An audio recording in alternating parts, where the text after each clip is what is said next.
दोस्तों वाईफाई तो आप सभी यूज़ करते होंगे और वाईफाई के ज़रिए आप डाटा इधर से उधर भेजते होंगे, लेकिन आपने कभी सोचा होगा कि वाईफाई कैसे काम करता है, इसके पीछे कॉन्सेप्ट क्या है।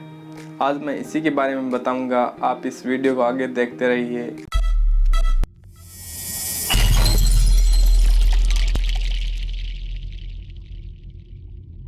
नमस्कार दोस्तों, मेरा नाम है सुभाष और आप देख रहे हैं सुभाष का फंडा। तो दोस्तों आजकल हमारे लिए वाईफाई कितना ज़रूरी हो गया है। वाईफाई के बगैर हमारा दिन भर काम नहीं चलेगा, क्योंकि हमें हमारा डाटा इधर से उधर भेजना पड़ता है। इसलिए वाईफाई के बिना हमारा पूरा दिन चल ही नहीं सकता है। हम वाईफाई के ज़रिए हवा में डाटा को इधर से उधर भेज सकते हैं, एक डिवाइस से दूसरे डिवाइस में सेंड या रिसीव कर सकते हैं। ये हमारे पुराने टीवी या रेडियो की तरह नहीं होता है कि इसमें हम केवल डाटा रिसीव कर पाते हैं। वाईफाई के ज़रिए हम टू वे कम्युनिकेशन स्टेबलाइज कर पाते हैं और तरह तरह के डिवाइसेस से डाटा रिसीव या सेंड कर पाते हैं। वो चाहे आपका मोबाइल हो, आपका टीवी हो या आपका लैपटॉप हो, उनसे हम डाटा एक्सचेंज कर पाते हैं। अगर हम वाईफाई के पीछे के कॉन्सेप्ट की बात करें तो आप सभी इलेक्ट्रोमैग्नेटिक वेव्स के बारे में तो जानते होंगे। वहाँ पर तरह तरह की वेव्स होती है, वो चाहे रेडियो वेव हो, इंफ्रारेड हो, माइक्रोवेव हो, एक्सरे वेव हो। इनमें से हम वाईफाई में काम लेते हैं माइक्रोवेव और रेडियो वेव को।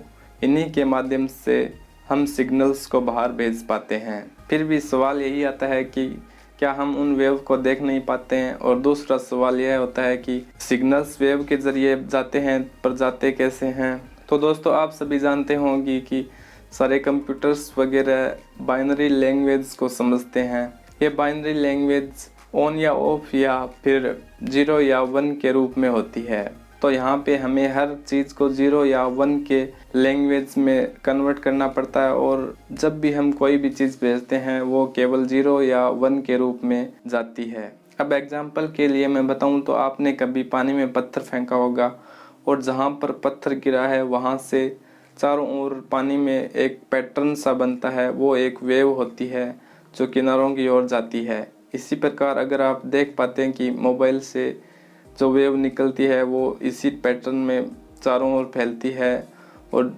यूज़र तक जाती है, और वो यूज़र इसको उपयोग कर पाता है। इस प्रकार हम वाईफाई के थ्रू किसी भी यूज़र तक सिग्नल पहुंचा सकते हैं, वो भी इनक्रिप्टेड रूप में।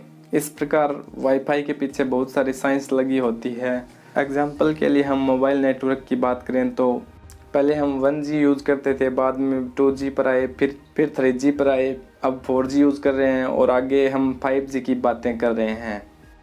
मोबाइल नेटवर्क की तरह वाईफाई के भी अलग अलग स्टैंडर्ड होते हैं, जैसे 802.11a, 802.11b, 802.11g और n और SC, और अभी हम AD वगैरह को यूज़ कर रहे हैं। और यहाँ पे हमने अलग अलग फ्रिक्वेंसीज़ को यूज़ करके देखा, और फिर हमने बैंड्स को यूज़ करके देखा, अलग अलग इनक्रिप्टेड मेथड्स को यूज़ करके देखा, और लगातार कोशिश की जा रही है कि हम एक वाईफाई नेटवर्क को एक वाइड कनेक्शन की तरह कैसे फास्ट कर सकते हैं। अब दोस्तों होता क्या है कि वाईफाई में हम नॉर्मल फ्रिक्वेंसी को यूज़ करते हैं, जिनमें 2 बैंड्स काम में लेते हैं। एक होता है 2.4 गीगाहर्ट्ज़ का और दूसरा होता है 5 गीगाहर्ट्ज़ का। 2.4 गीगाहर्ट्ज़ में रेंज ज़्यादा होती है लेकिन डाटा की स्पीड कम होती है, और 5 गीगाहर्ट्ज़ में डाटा की स्पीड फास्ट होती है लेकिन रेंज कम होती है। ऐसे में हमें ये देखना है कि अब हम वाईफाई को आगे चलकर ज़्यादा रेंज वाली और ज़्यादा फास्ट डेवलप कर पाएँ। तो वाईफाई का कॉन्सेप्ट बहुत ही अमेजिंग था। इसी प्रकार वाईफाई लगातार हमारे लाइफ को आसान बना रही है, वो चाहे हमारे स्मार्ट वॉच में, मोबाइल में, लैपटॉप में और हमारे टीवी में डाटा ट्रांसफ़र करने में मदद कर रही है।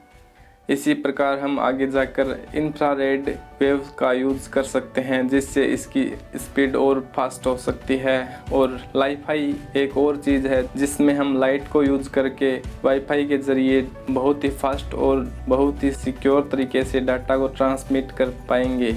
बस फिलहाल के लिए इतना ही। वीडियो को अब तक देख लिया तो वीडियो को लाइक करें, चैनल को सब्सक्राइब करें।